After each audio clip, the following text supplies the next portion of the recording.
This week, Steptoe and Son and Son. Oh, God. He's got no consideration for me age. He can't even clean out his own room. Look at all his clothes. Yeah, I'll chuck them in his wardrobe and he can hang them up. Hello? What's this in here? A diary? Didn't know he kept a diary. What does he have worth writing about? Oh, gold. A pressed daffodil. The great Jessie. Let's see. January the 1st. Dear diary, so we begin another year. I awoke this morning with a feeling of great optimism. I am convinced that this will be my year of destiny. As I write, I feel strangely elated. Something is going to happen to me this year. The wastelands of the past are behind me. A feeling of mysticism consumes my soul. I am about to be reborn. January the 2nd.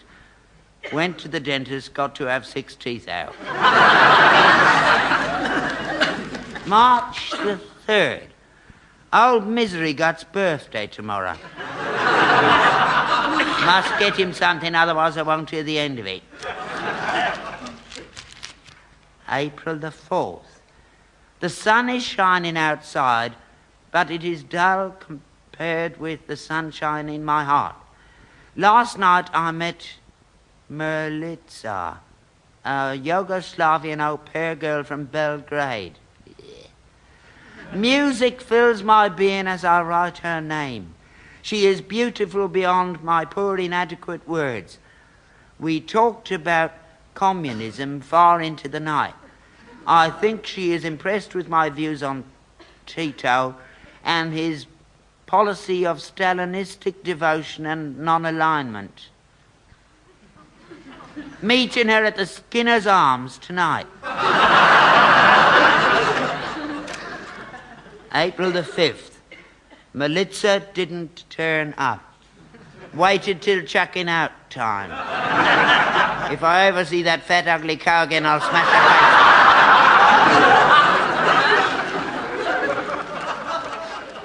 face. May the 7th. George took me to a party last night. 1 or 2 fair salts there, but I don't remember much about it. Oh, gold, who's that? All right, I'm coming. Yes?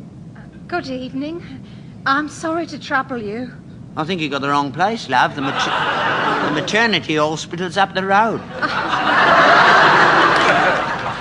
I think I'm all right for a few weeks. Good. Can I help you?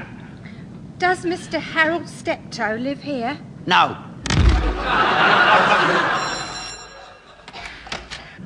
Look, dear, I think you made a mistake. Well, this was the address I was given. I wanted to talk to him. It's very important. Oh, I'm afraid I can't help you. The last time I saw him, he was talking about going to Australia. He may have gone for all I know.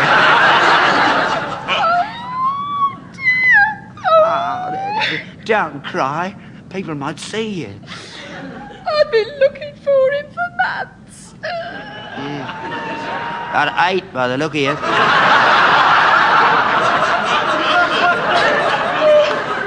I thought I'd found him at last. Look, dear, that's not going to do any good. Oh, gold. You better come inside. Oh, thanks. In here, in the lounge. Sit down. Oh, thanks. No, not that one. There's a spring sticking up. Have this one. Your name isn't Melitza, is it? No, it's Beryl. Beryl Tomlin. Well, Mrs. Tomlin. Miss Tomlin.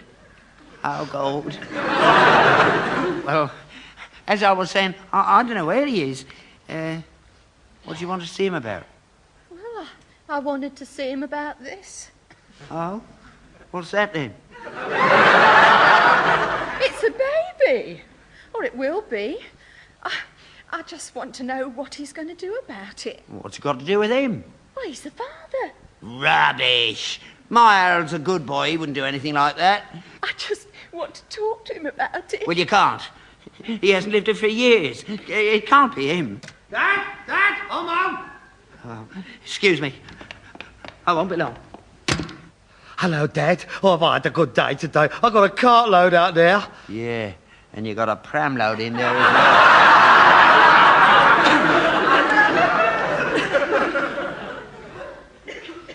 Pardon? You've done it now, haven't you? Done what? There's a bird in there, 8 months up the stick, and she says you're the father. Hey? Me? You're kidding. I'm not, but she is. Well, I don't know what you're talking about. Who is she? Beryl Tomlin, her name is. Beryl? I've never heard of her, then. Well, she's heard of you. Haven't you got any sense? Fancy telling her your name. I don't know anything about it, honestly. Here, hang on. Let me have a word with her.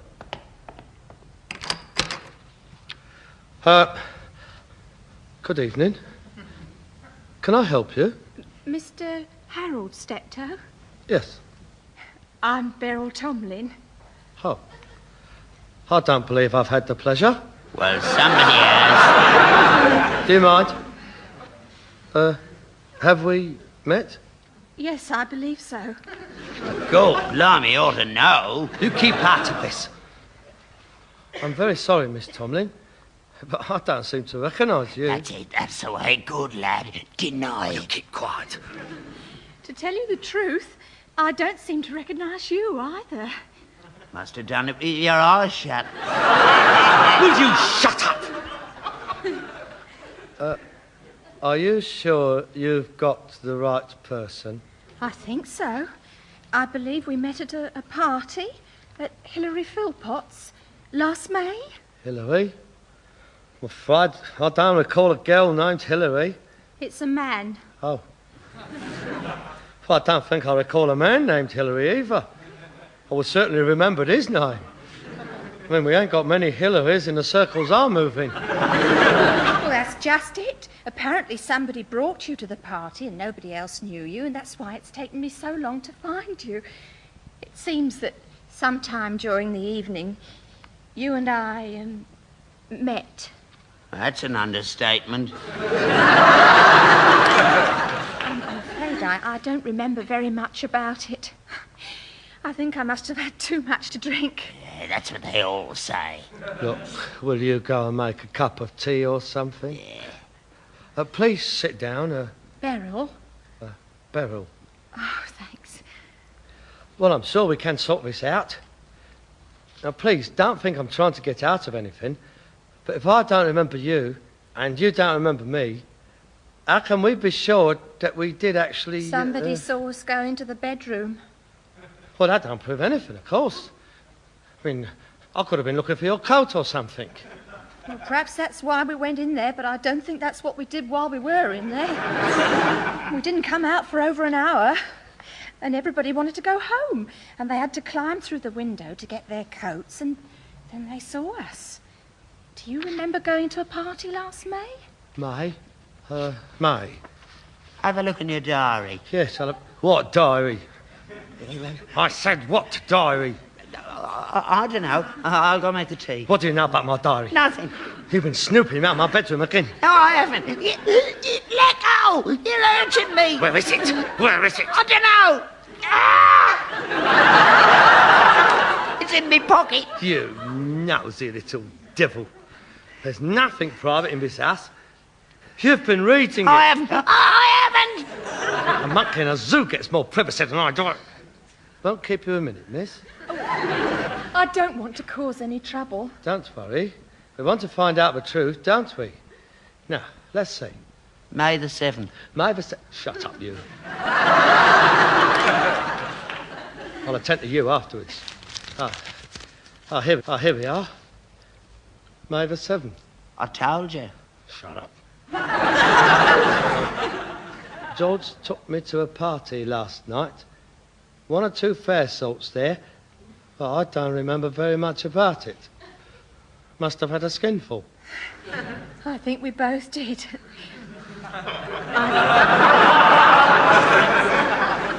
I didn't want to go to the party in the first place, but I was miserable because I'd just broken up with my boyfriend.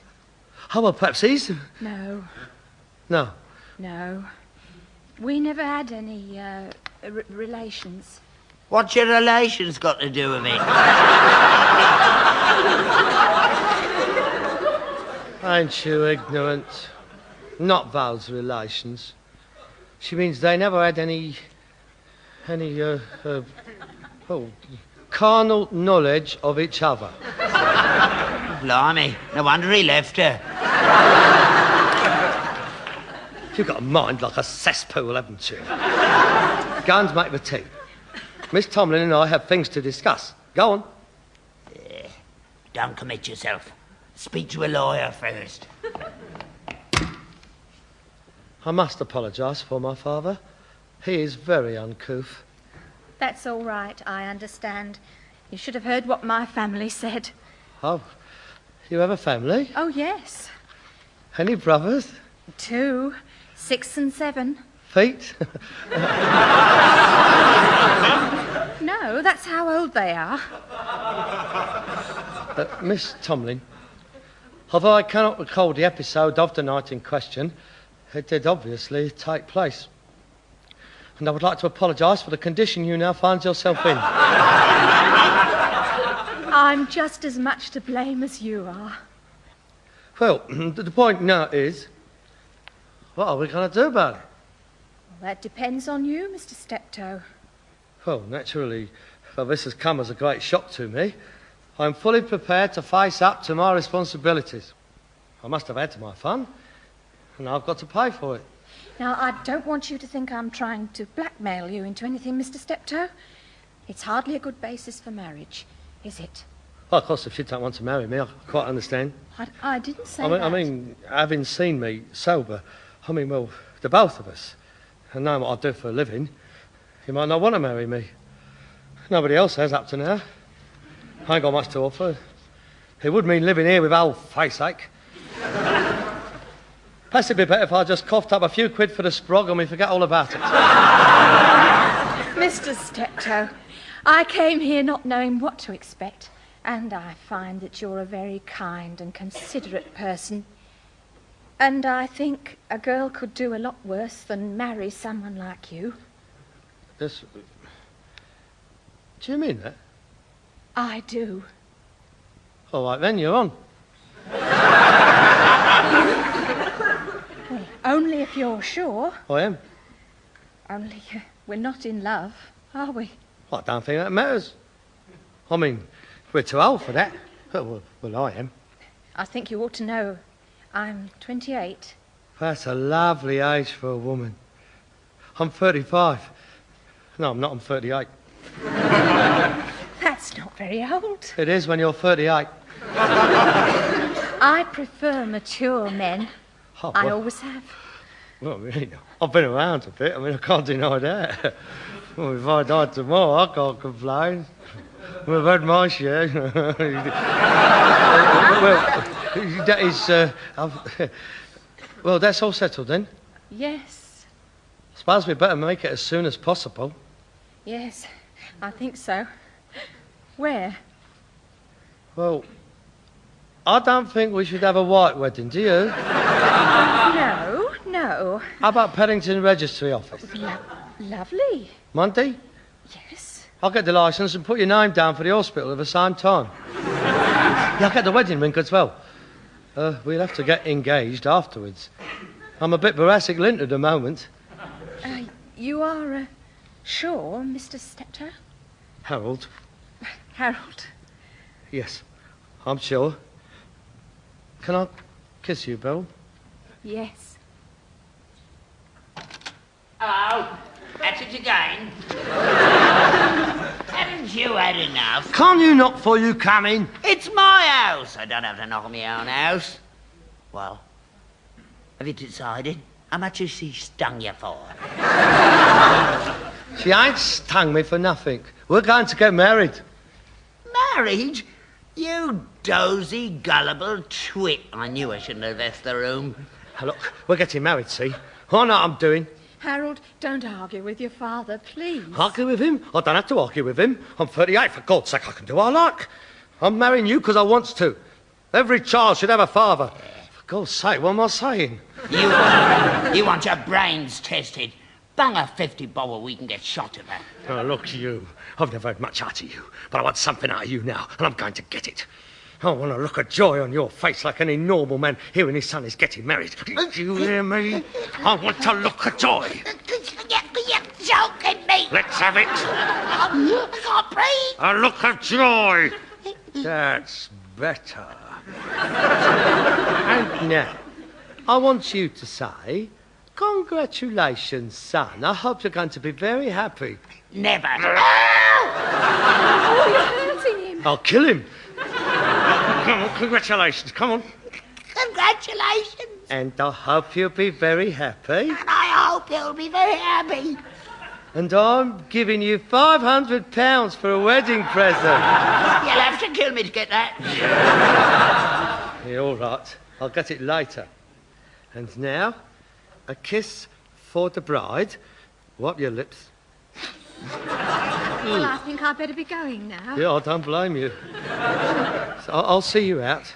That way about him. He'll get used to the idea. Look, after we're married, if he says anything to you, you just let me know. And he'll go out that door so fast his feet won't touch the ground till he gets to the old people's home. Yeah, you'd like that, wouldn't you? Good night, Mr. Steptoe. I do hope we're going to get along well together. Say good night, Peter. Yeah. I do realise how you must feel about everything, but I'll do my best to make Harold a good wife and to be a good daughter-in-law to you. And if it's a boy, we'll call him after you. After me? You'd like that, wouldn't you? Albert Ladysmith Steptoe Jr. Oh, God. Here, I'll run you home in the horse and cart, if you like. Oh, no, of course, it might jolt you up a bit, mightn't it? That's all right. I'll get a taxi. Oh, well, here you are. Here's a quid. That should be enough. I'll see you tomorrow. Yes, we've got a lot to do. Oh, are we going to have a reception? Well, I hope so. You better ask your father. That's down to him, you know. We better draw up a list. I can tell you mine now. Him. I don't want him to come, really. We'll talk about it tomorrow. Good night. Good night.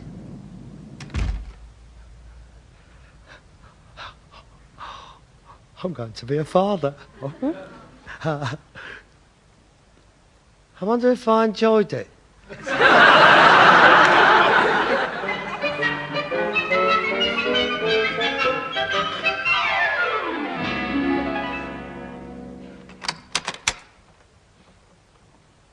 Hello.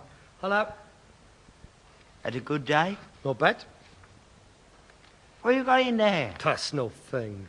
Oh, They're things for the baby. let's have a look. No, I don't want you touching them, putting all the germs all over them.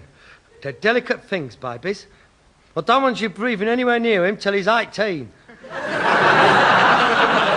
at least until he's had his inoculations. Well, you was a baby once. You never called anything off me. Yeah, I was immune, wasn't I? With 3 generations of living in this rat hole, it's like them Egyptians falling in the Suez Canal. Nothing ever happens to them. Let me have a look. I won't touch them, I promise. All right, then. Stand over there. Further. Go on, go on. There. Ah, they're nice. Do you like them? They're booties. Yeah, they're lovely. Keep his little plates warm, they will. Don't touch them. Stay where you are. Get back. Back. Back. Do you think they're the right size? Oh, you don't go by sizes. Not with babies. Here. This is a little jacket for him. Ah, that's pretty. Bit small, though, ain't it? Well, of course it's small. It's for a baby, not Harry Seacombe. Steptoe babies have always been big babies. You were 10.5 pounds, nearly as much as I was. Oh, I knew you'd have to be bigger than me. I was over 11 pounds. You ain't grown much, have you? How much did that lot set you back? 25 quid. You must be crackers. I kitted you out for 7 and a tanner. Yeah, I'll bet you did. An ex-army battle dressed in a pair of boots, I suppose. Or was it a sandbag with 2 holes cut in it for my little legs? No, it was all good gear. I got all your stuff off the round. I never had to buy you so much as a handkerchief until you were 16. I never had an handkerchief until I was 16. What are you talking about? You're wasting good money. You could have got all that stuff off the car and washed up. You can't tell it from you. My son is not going to wear other people's cast-offs. He's going to be brought up different to what I was. He's not going to waste his life sitting on an horse and cart. It might be a girl. A girl? Oh, no, it can't be a girl, Dad. No, it's got to be a boy. I've always wanted a boy. Oh, no, I'm not having a girl. Oh, there's nothing much you can do about it, is there? You put your tanner in, pull the handle, and take the chance on what comes out. All that stuff will have to go back. It's the wrong colour. No, it's going to be a boy. I got a feeling. It's funny, isn't it, eh? All these years I've been dreaming of having a family of my own. I'd given up hope. Then all of a sudden, in 24 hours, I got a wife and a baby. I'm glad it's happened like this. I mean, getting them both together, it saves time. And she's not bad looking, is she? I mean, I could have done a lot worse, couldn't I? You have done a lot worse. Lots of times. Oh, so she's going to be all right, Dad. Yeah,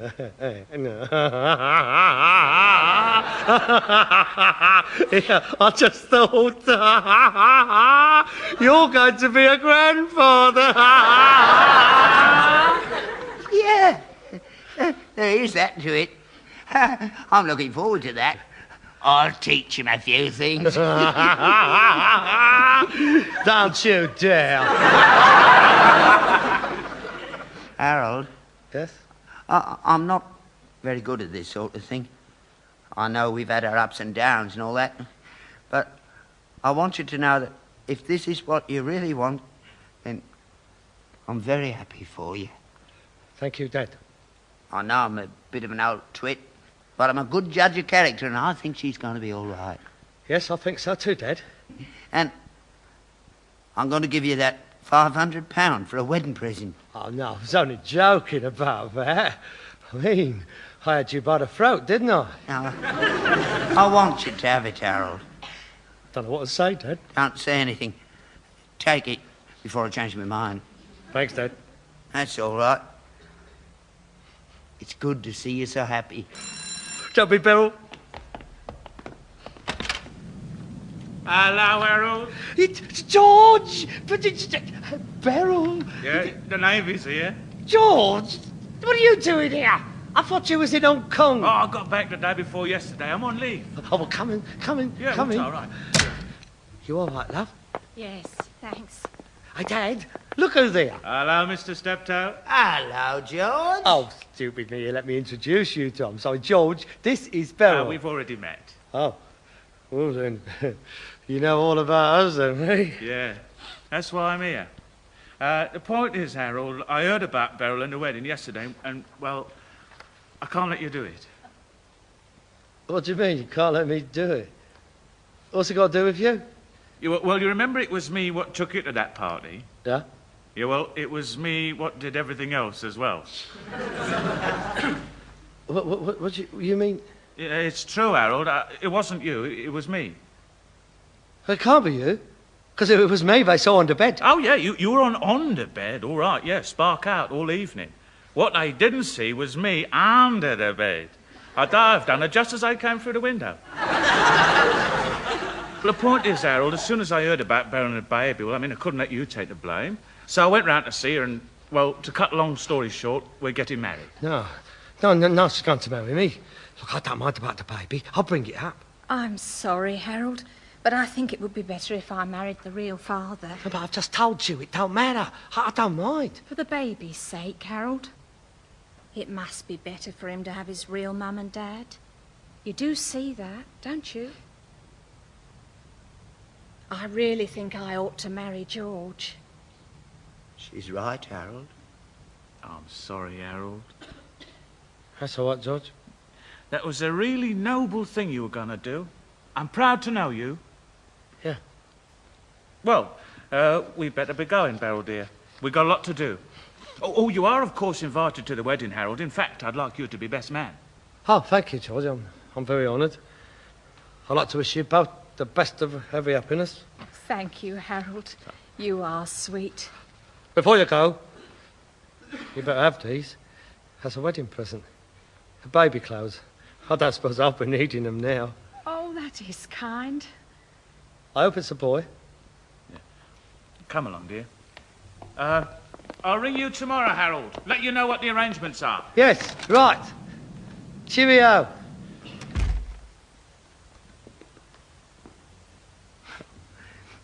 That was a narrow escape, wasn't it? You nearly got lumbered there.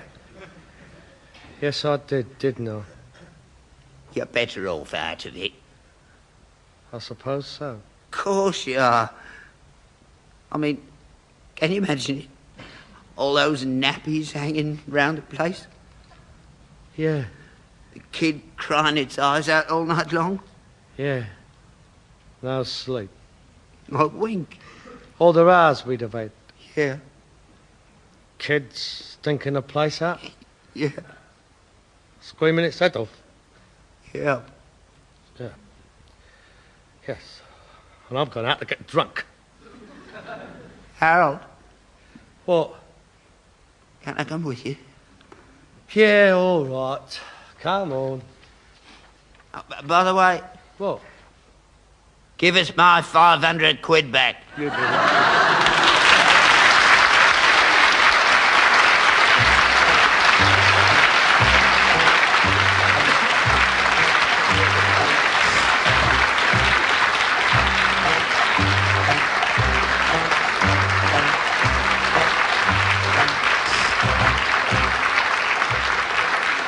You've been listening to Wilfred Bramble and Harry H. Corbett as Steptoe and Son, with Gwendolyn Watts as the girl and Richard Griffiths as the sailor.